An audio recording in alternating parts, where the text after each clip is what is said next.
Alright, well, we're burning through our wood pretty good, and the fire will be finishing up here in the next hour or so.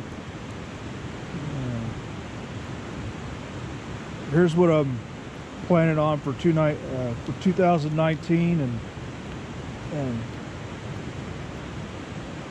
getting home, getting started on building a, actual forge building. I want to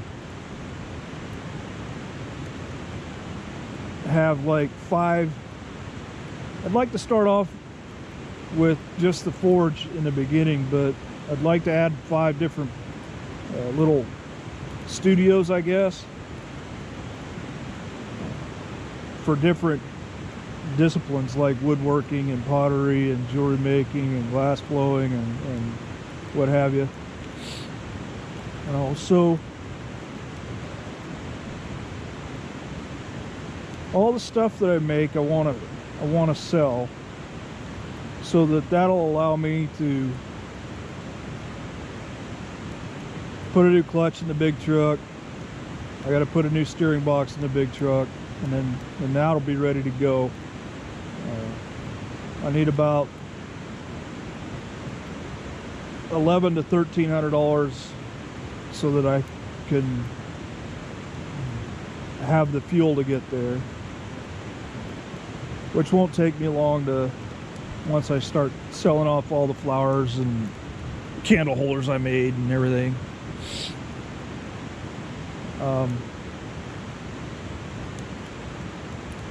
I've got 3 bills that were keeping me here this winter that are almost paid off, so I should be out of here hopefully April, first part of May. All the passes should be cleared, so travel shouldn't be too difficult. My truck pulls my trailer just fine over the pass with everything in it, so I don't foresee too much trouble. I got a spare tire. I got one of those floor jacks to get the old girl off the ground if I need to. Got 4 cans for diesel, or 4 or 5 gallon cans for diesel just in case. I got 3 cans for water just in case. And then when the time's right, head the heck out, I'll film the majority of the trip, because I have a feeling that the route's actually outstanding, and what a great way to go is document that all the way up there. And then I have an idea where I want to put the forge, and it's reasonably cleared out.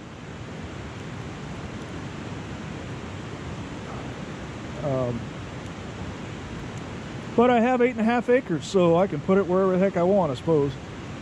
I don't want to cut down any trees, because I actually happen to like all the trees there.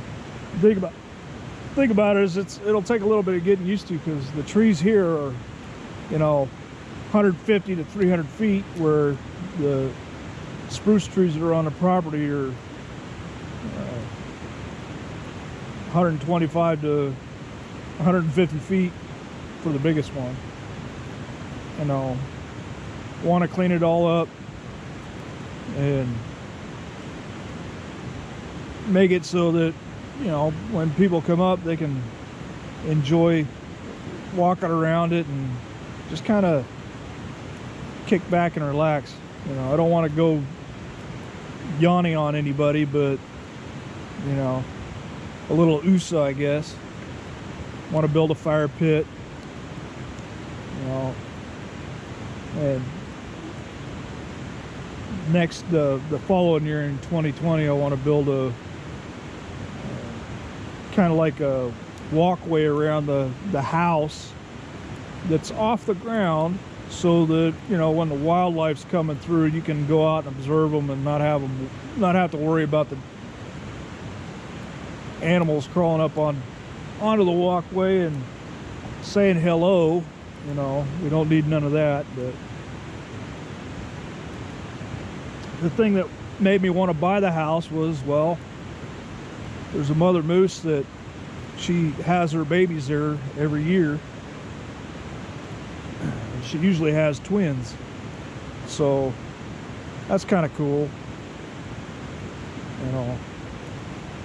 And I like to hunt, I like to fish, but I won't be hunting on my land because, well, I don't want to. You know, I want to see the scenery, but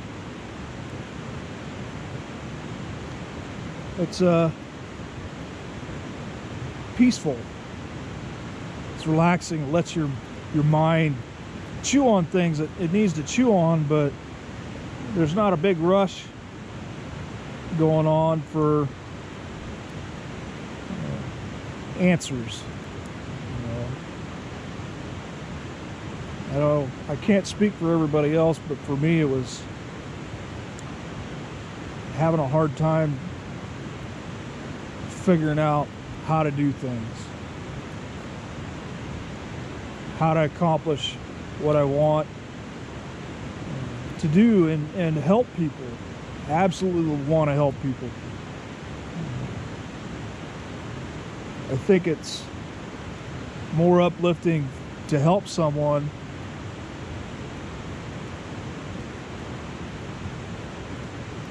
than to not, you know. So that's kind of where I'm at. And I'm excited. But today, I promise, if I keep people from coming up and asking me questions, I will make video of me of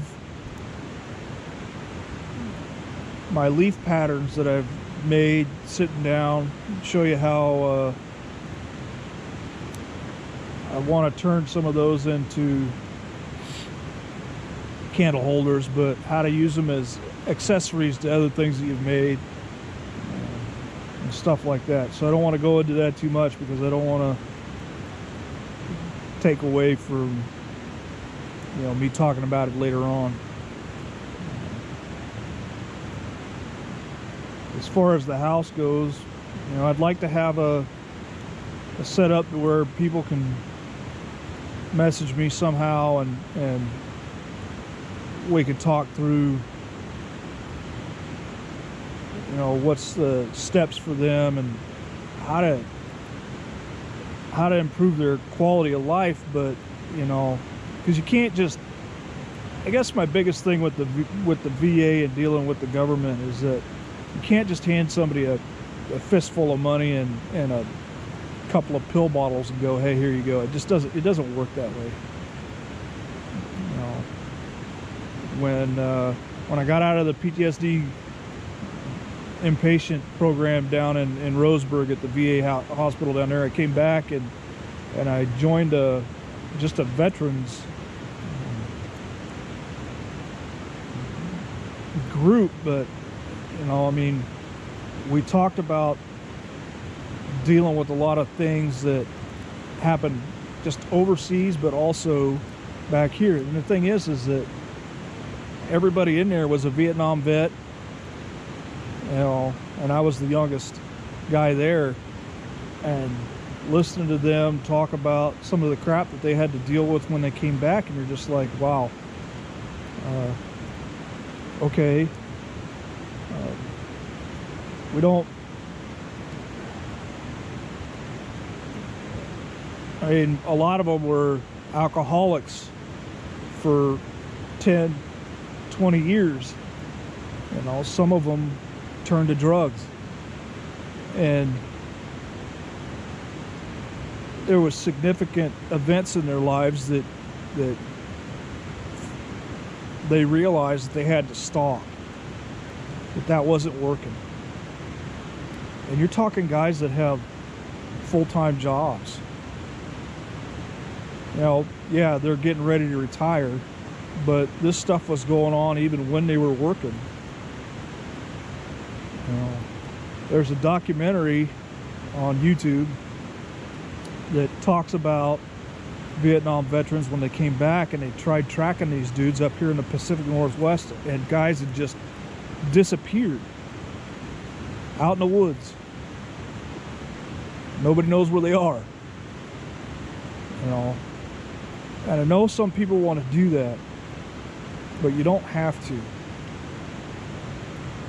Well, we can work through this. So we're going to close for now, and hopefully these videos will upload today relatively easy. But until we form again, I'll see you on the high ground.